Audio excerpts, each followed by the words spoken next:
Tonight, escalation in the Middle East. The US military launches retaliatory strikes on Iran-linked targets in Syria and Iraq.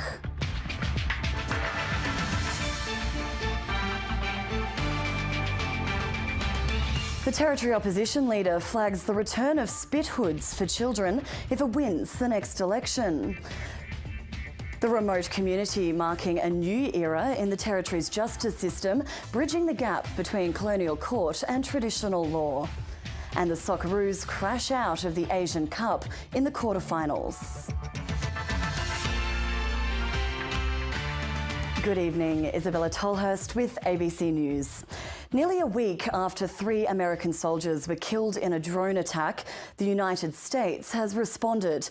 Washington has launched a series of retaliatory military strikes against Iranian and proxy forces in a sharp escalation that Joe Biden had sought to avoid since the war in Gaza broke out. Unverified footage captures America's response to a deadly drone attack.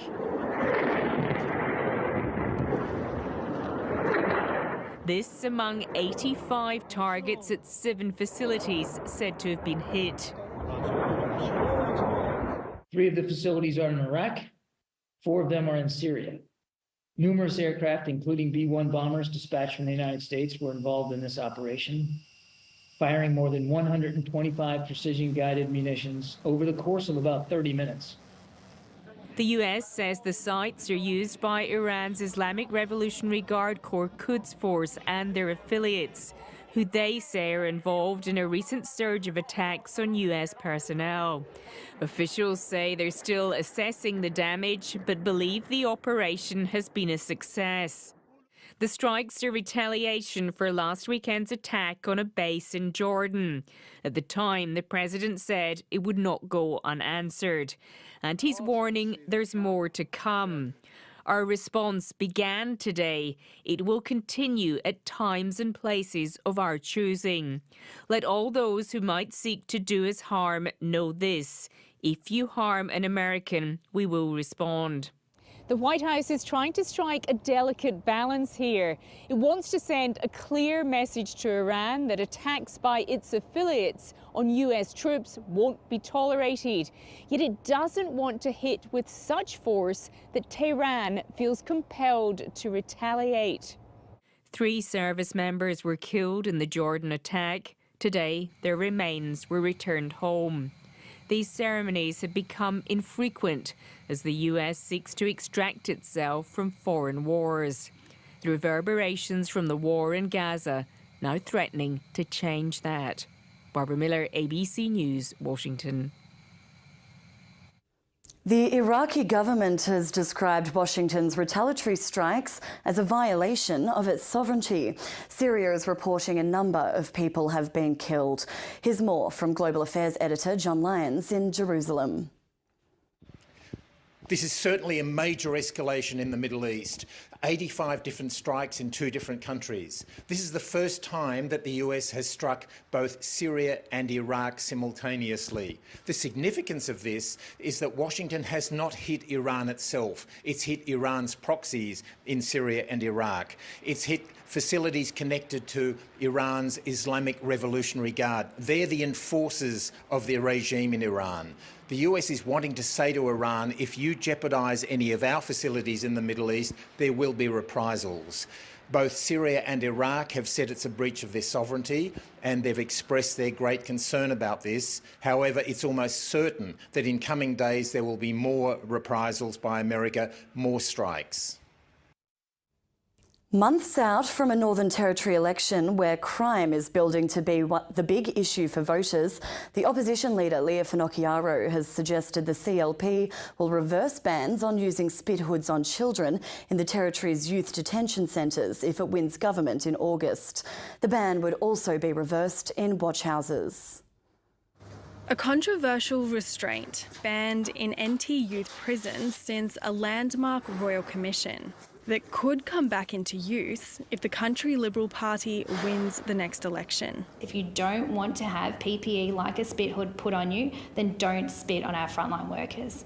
As other states clamp down on the use of spit hoods, the Territory could see them reinstated in youth detention centres and watch houses. When you're dealing with offenders who are willing to bite their tongue, bite their cheek and spit blood and phlegm in the face of a frontline worker, that we have to make sure that those people are safe. The AFP ended its use of spit hoods last year after a review found they are ineffective in protecting against transmissible diseases. But the Police Association argues they're a necessary option. Over the last couple of weeks, we've seen a number of our members assaulted. In the watch house environment, we've had 2 members bitten. In a statement, the NT Children's Commissioner, Shalina Musk, said while all frontline workers deserve to be safe at work, there was no evidence to suggest they increase safety. She says the Northern Territory must not go backwards and step away from the evidence-based approach to spit hoods that has been adopted in recent times. Since Latoya's brother died in custody in 2016, restrained in a spit hood in South Australia, she's been pushing for legislated bans. This news is incredibly alarming.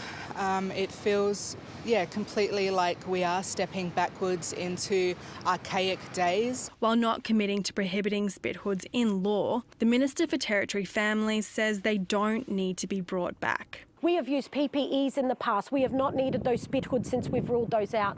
Both sides of politics well aware crime is on voters' minds heading towards the election. Roxanne Fitzgerald, ABC News. A group of young people were coaxed from the roof of Darwin's Dondale Youth Detention Centre last night in what witnesses say was a protest against lockdowns.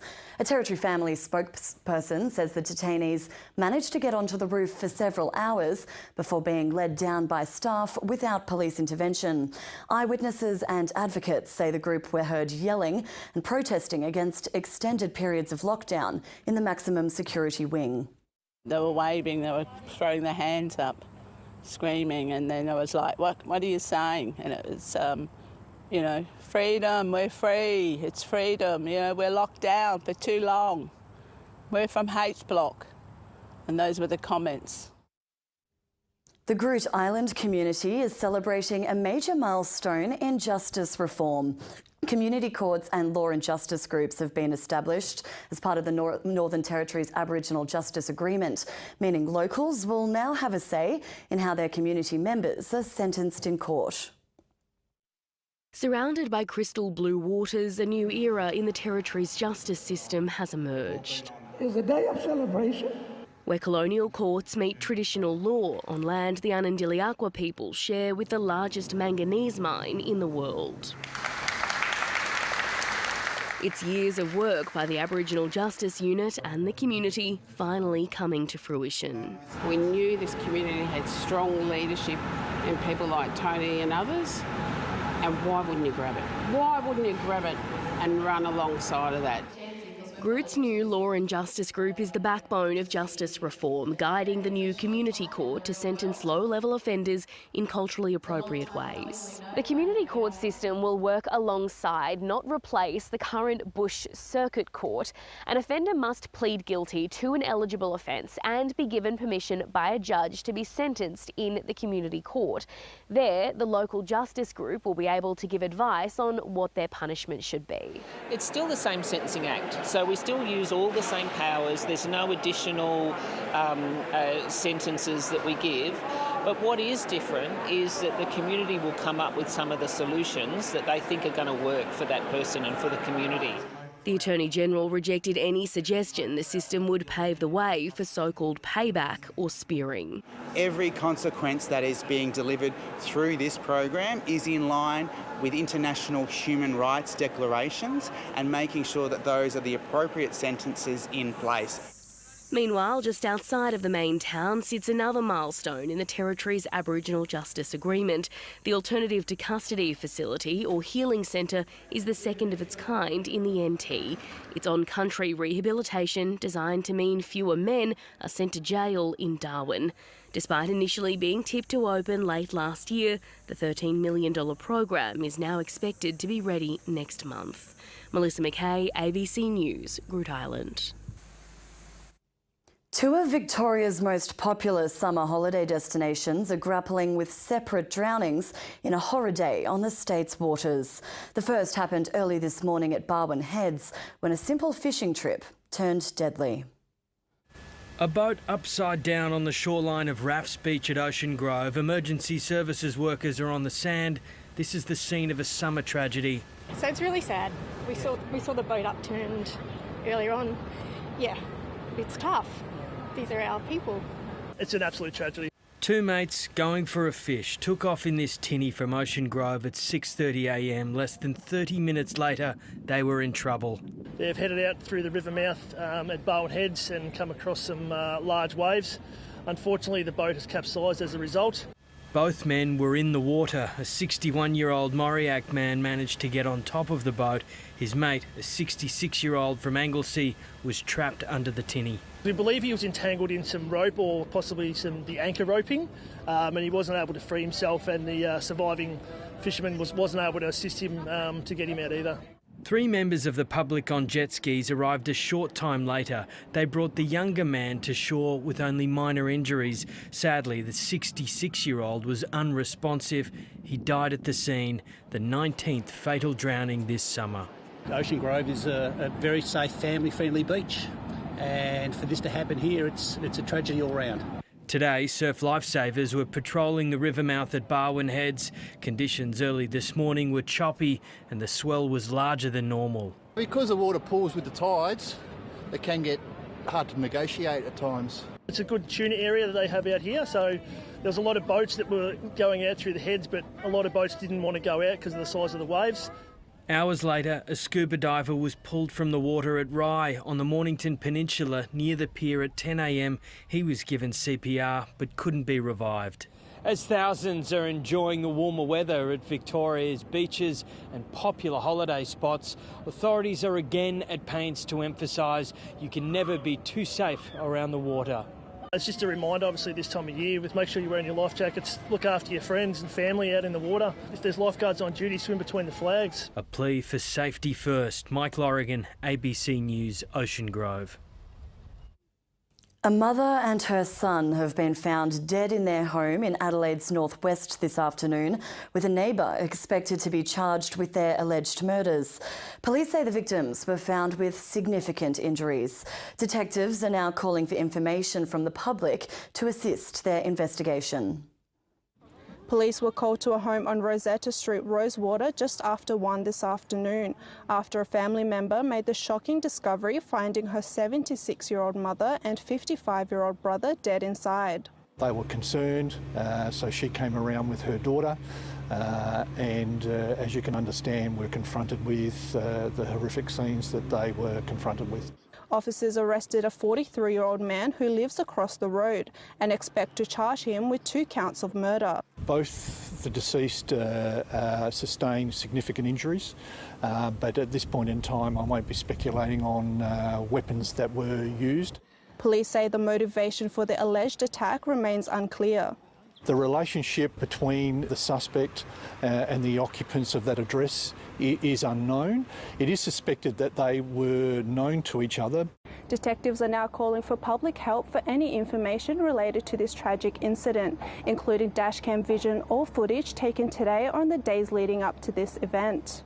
Neighbours say they're shocked by the alleged murders. Really heartbreaking and scary. It will take a while for people to feel safe in the community again. I think it's disgusting. I can't comprehend it all. A community shaken and a family in mourning. Mursal Haidari, ABC News. Ex-tropical cyclone Kirrily is continuing to bring heavy rainfall and damaging wind gusts in northwest Queensland. More than 150 millimetres of rain fell near the Northern Territory border overnight, and extensive flooding has isolated communities. The system is expected to weaken in the coming days as another low intensifies in the Coral Sea and could develop into a cyclone late next week. It could make landfall between Mackay and Cairns. If we do get a third coastal crossing over the Queensland coast, it would be the first time in about 5 years or so. So in 2018 to 2019, we had 4 coastal crossings. Coming up on ABC News, a special report on the skyrocketing costs to educate our most remote students and why new federal government scholarships will only go so far. Farmers protesting high costs and climate policies have blocked the border between Belgium and the Netherlands as demonstrations spread across Europe. Convoys of tractors have gridlocked the centre of Paris for the past week, but after government concessions, blockades have now been lifted. Steamrolling the heart of the European Union. It's not just the environmental measures, it's the pressure which is on the backs of farmers. As EU leaders voted to throw Ukraine an $82 billion lifeline, farmers angry over rising costs, falling profits and climate policies took their protest to the streets of Brussels. No, it was not a success. They don't say anything to us. They did like we were here. But I think it was clear that we are here. As night fell, chaos erupted. Eggs were pelted at the European Parliament and bonfires lit.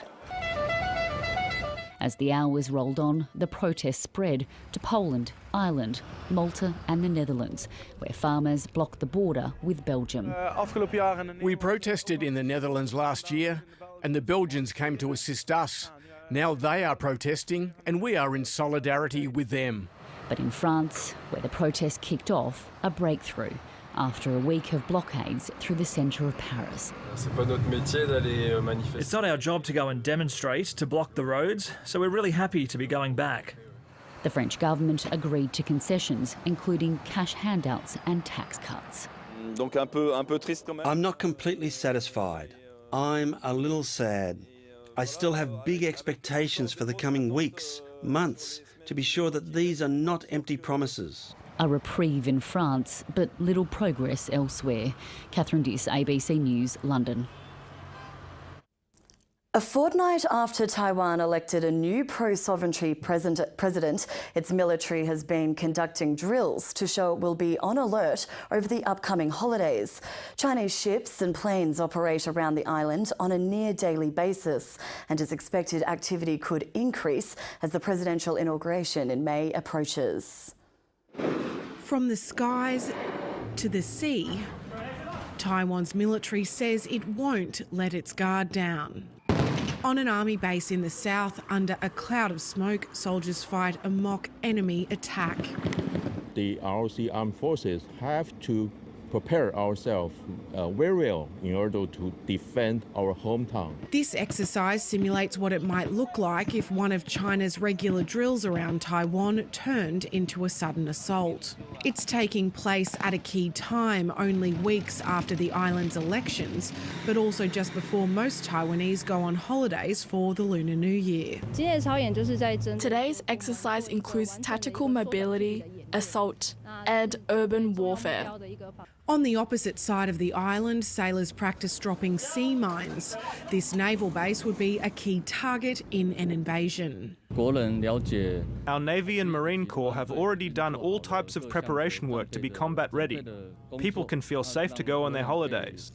In the face of China's claims over the self-governed island, Taiwan buys billions of dollars worth of equipment and weapons from its most important military ally, the United States. The training for the modernizations, as well as the interoperabilities and the communication with other friends and allies in the open water like Taiwan, those are all very important and aspect we need to improve.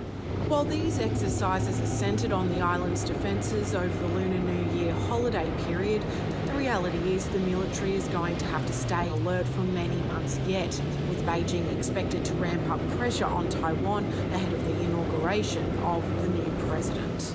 Chinese state media warning recently that unless President-elect Lai Ching-te abandons the Taiwan independence path by May, the 4 years of his presidency will be precarious and unpredictable. A sign there is no rest on the horizon for these troops. Kathleen Calderwood, ABC News, Kaohsiung, Taiwan. Actor Carl Weathers, who played Apollo Creed in the Rocky movie franchise, has died aged 76.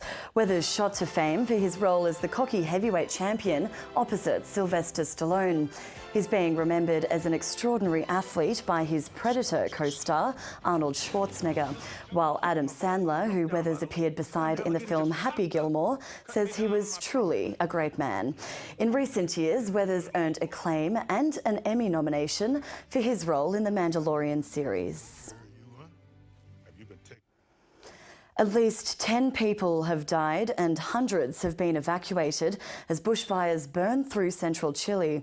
Strong winds are fanning rapidly expanding blazes across several regions, prompting the president to declare a state of emergency. Dramatic footage posted online shows dense smoke blanketing beaches in the popular Vina del Mar region. It comes as a heatwave and drought sweeps across the country. About 4,000 children from remote Australia rely on boarding schools to finish their education. But even at more affordable schools, boarding fees are climbing. The federal government has offered a new scholarship to help, but only for a fraction of students from remote parts of the country. Families say they urgently need more help to keep their kids in school. Stephen Schubert has this report from South Australia's Lamina station. This is the last leg of a long trip for the Fennell family. Up their 64-kilometre long driveway off the Oodnadatta track to their home at Lamina Station in South Australia's far north. Steve, your school shoes, are they still good, Dom? Yeah, they still fit. The family's second child, 13-year-old Steve, has just made an almost 900-kilometre trip after his first year away from home. Starting at boarding school, it's a very different change from going from living on a station to living like more in the city. There's lots of new people, like sport. I've never played sport until this year. But while the tuition fees at his regional Catholic school are modest, the cost of boarding has grown significantly. It's a massive financial pressure because apart from the school fees, you've also got the associated costs of the travel, which is extensive. The kids' boarding school is 900 kilometres away. Data collected by the Isolated Children's Parents Association shows the average cost of boarding school has been growing over the last decade. 19% in New South Wales, 22% in Queensland, 18% in Western Australia and 74% in the Northern Territory. And while the federal government provides an allowance which increases in line with inflation, it hasn't kept pace with this rapid growth in costs. From here at Lamina Station, it's a 5-hour drive to the nearest high school. That leaves two options: distance education or a boarding house. Go and log on to your lesson, please, Eleanor. The family's youngest child still attends School of the Air, learning remotely from home. She'll start boarding in 4 years. I do want to go to boarding school so I can meet new people. Most of them will be my age. You got perfect marks that time. To help remote boarders, the federal government has introduced a new scholarship worth up to $20,000 a year. But there's only 70 of them, and an estimated 4,000 children from remote Australia who rely on boarding schools. I don't necessarily think it's quite fair how they're only giving out 70, because there's heaps of bush kids that might want it and might need it a lot more than me and other people that might have gotten it. The Isolated Children's Parents Association wants an increase to the boarding allowance that all remote students can access, which they say would cost $16 million a year. Essential workers who come to our rural and remote communities, such as nurses, policemen, teachers, once their children get to the age of high school, they usually pack up and leave because sending their children away to school is unaffordable. In a statement, Assistant Minister for Education Anthony Chisholm said there had been significant demand for the new scholarship and the government will consider additional places in future years. We live in Australia and everyone here is entitled to a decent education regardless of where they live. The Fennell family say they don't expect a free ride, just an allowance that will keep up with the cost of living. Stephen Schubert, ABC News, Lamina Station. The Socceroos have crashed out of the Asian Cup after a heartbreaking 2-1 extra-time loss to South Korea in the quarterfinals. Australia led late into stoppage time and dominated possession for most of the match, but couldn't land a winning blow. Devastation, heartbreak from a Socceroos side that will be left to wonder what if. Pure disappointment at the moment. You know, we're 1 minute away from going through. With a place in the semi-final on offer in Qatar, the Socceroos found the scoreboard first. They might put this in! Good win again! And it wasn't their only opportunity on goal. Australia generating shot after shot. And he goes across the goal, and another brilliant chance.